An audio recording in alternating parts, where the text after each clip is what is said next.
ಶಿರ್ಗದಲ್ಲಿ ಬಳ್ಳಾರಿಯ ಜೀನ್ಸ್ ಪಾರ್ಕ್ಗೆ ಭೂಮಿ ಪೂಜೆ.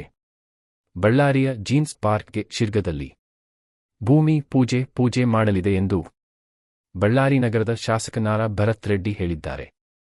ಗುರುವಾರ ಬಳ್ಳಾರಿಯಲ್ಲಿ ಸುದ್ದಿಗೋಷ್ಠಿಯಲ್ಲಿ ಅವರು ಜೀನ್ಸ್ ಪಾರ್ಕ್ನಲ್ಲಿ ಘಟಕಗಳನ್ನು ಆರಂಭಿಸುವವರಿಗೆ ಶೇಕಡಾ 25 ರಿಯಾಯಿತಿಯಲ್ಲಿ ನಿವೇಶನ ನೀಡಲಿದೆಂದರು.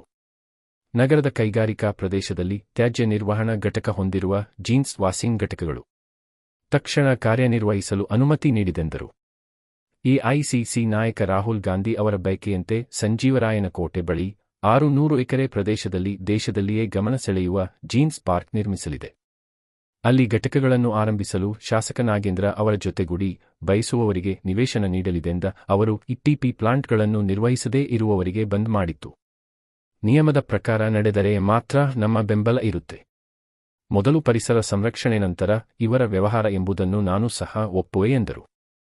ಜೀನ್ಸ್ ಪಾರ್ಕ್ಗೆ ಬಜೆಟ್ನಲ್ಲಿ ಅನುದಾನ ಈವರೆಗೆ ಇಲ್ಲ ಎಂಬ ಪ್ರಶ್ನೆಗೆ ನಮ್ಮ ಬಳಿ ಕೆಎಂಆರ್ಸಿ ಫಂಡ್ ಇದೆ, ಅದನ್ನು ಪಡೆಯಲಿದೆಂದರು. ಜೀನ್ಸ್ ವಾಷಿಂಗ್ ಅಸೋಸಿಯೇಷನ್ ಕಾರ್ಯದರ್ಶಿ ಮಾತನಾಡಿ, ನವೆಂಬರ್ 6ರಂದು ಪರಿಸರ ಮಂಡಳಿಯವರು ನಮ್ಮ ಘಟಕಗಳನ್ನು ಬಂದ್ ಮಾಡಿ ವಿದ್ಯುತ್ ಸಹ ಕಟ್ ಮಾಡಿದ್ದರು. ಈ ಬಗ್ಗೆ ಶಾಸಕರ ಬಳಿ ತಿಳಿಸಿದಾಗ ಅವರು ಸಂಬಂಧಿಸಿದವರೊಡನೆ ಮಾತನಾಡಿ ಸಿಎಂ ಬಳಿ ಸಭೆ ನಡೆಸಲು ವ್ಯವಸ್ಥೆ ಮಾಡಲಾಗಿತ್ತು. ಸಿಎಂ ಅವರು ನಮ್ಮ ಸಮಸ್ಯೆಯನ್ನು ಮುಖ್ಯಮಂತ್ರಿಗಳು ಅವರು ತಕ್ಷಣ ಬಗೆಹರಿಸಿದರು. 22 ಕೋಟಿ ರೂಪಾಯಿಯ ವೆಚ್ಚದಲ್ಲಿ ಸಾಮಾನ್ಯ ತ್ಯಾಜ್ಯ ನಿರ್ವಹಣಾ ಘಟಕ ಸಿಟಿಪಿ ಮಾಡಲು ಅನುಮೋದನೆ ನೀಡಿದ್ದಾರೆಂದರು. ಈ ಘಟಕದ ನಿರ್ವಹಣೆಯನ್ನು ವಾಷಿಂಗ್ ಅಸೋಸಿಯೇಷನ್ ಅವರೇ ವಹಿಸಿಕೊಳ್ಳಲಿದ್ದಾರೆ. ಸುದ್ದಿಗೋಷ್ಠಿಯಲ್ಲಿ ಮೇಯರ್ ಪಿ ಗಾದೆಪ್ಪ, ರಾಜೇಶ್ವರಿ ಸುಬ್ಬರಾಯ್ಡು, ರಾಜು, ಪೊಲೆಕ್ಸ್ ಮಲ್ಲಿಕಾರ್ಜುನ, ದಾದಾ ಖಲಂದರ್ ಇದ್ದರು. ವಾಲ್ಮೀಕಿ ವೃತ್ತ ಜನವರಿ 3ಕ್ಕೆ ಉದ್ಘಾಟನೆ. ನಗರದ ವಾಲ್ಮೀಕಿ ವೃತ್ತದ ಅಭಿವೃದ್ಧಿ ಕಾರ್ಯ ನಡೆದಿದ್ದು, ಈ ವೃತ್ತದಲ್ಲಿ ವಾಲ್ಮೀಕಿ ಪುತ್ಥಳಿಯನ್ನು ಇರಿಸಿ ಜನವರಿ 3ರಂದು ಉದ್ಘಾಟನೆ ಮಾಡಲಿದೆ.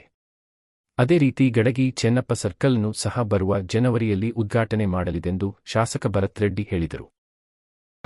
ನಮ್ಮ ರಾಹುಲ್ ಗಾಂಧಿ ಅವರು ಸಾಹೇಬರು ಬಳ್ಳಾರಿ ಬಂದಾಗ ಒಂದು ಜೀನ್ಸ್ ಪಾರ್ಕ್ ಅನ್ನು ಇಂಡಿಯಾದಲ್ಲಿ ಮಾಡ್ತೀನಿ 5,000 ಕೋಟಿ ರೂಪಾಯಿ ಅಂತೇಳಿ ಅವರು ಹೇಳಿದ್ರು. ಅದೇ ರೀತಿಯಲ್ಲಿ ಇವಾಗ ಒಂದು 150 ಎಕರೆಯನ್ನು ಅವಾಗ ನಾವು ಒಂದು ಲ್ಯಾಂಡ್ ಅಕ್ವಿಸಿಷನ್ ಅನ್ನು ಮಾಡ್ಕೊಂಡಿದ್ವಿ. 150 ಎಕರೆ ಬಿಟ್ಟು ಇನ್ನೊಂದು 400 ಎಕರೆ ಲ್ಯಾಂಡ್ ಅಕ್ವಿಸಿಷನ್ ಮಾಡಿಕೊಂಡು ಒಂದು 400 ಎಕರೆಯಲ್ಲಿ 600 ಎಕರೆಯಲ್ಲಿ ಸಂಜೀವರಾಯನಕೋಟೆ ಹತ್ರ ನಾವು ಜೀನ್ಸ್ ಪಾರ್ಕ್ ಅನ್ನು ಮಾಡ್ಕೊಂತಿದ್ವಿ. ಅದಕ್ಕೆ ಆಲ್ರೆಡಿ ಪೂರ್ವ ಸಿದ್ಧತೆಗಳೆಲ್ಲ ನಡೆದಿದೆ.